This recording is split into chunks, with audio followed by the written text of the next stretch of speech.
শুভ দুপুর সবাইকে।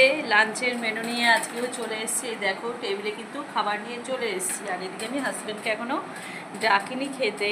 আর এতক্ষণ তো বৃষ্টি হচ্ছিল, এখন কিন্তু একদম স্টপ। দেখো রোদ উঠেছে একদম ঝলমলি। আমাদের ঘর দেখে বুঝতে পারছো যে আলোয় ঝলমল করছে। কালকেও কিন্তু লাইট জ্বালিয়ে খেতে হয়েছে, আজকে কিন্তু কোনো লাইট ফাইট কিছুই জ্বালাতে হয়নি।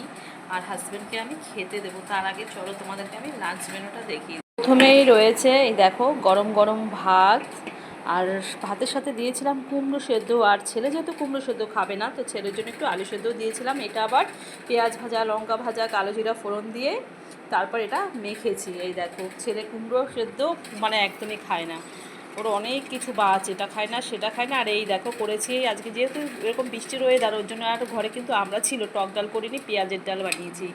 আর ডালের সাথে খাওয়ার জন্য বানিয়েছি এরকম গরম গরম পেঁয়াজি। আর এখানে রয়েছে মাছের ঝোল, ভোলা মাছ, আর মাছ। আর এটা হচ্ছে কি বলবো, চারাপোনা। চারাপোনায় কিন্তু সাইজটা অনেকটা বড়। আর আমার হাজব্যান্ড খায়, কাটার জন্য আমার ছেলে তো পাতেই নেবে না, আমিও খাই না।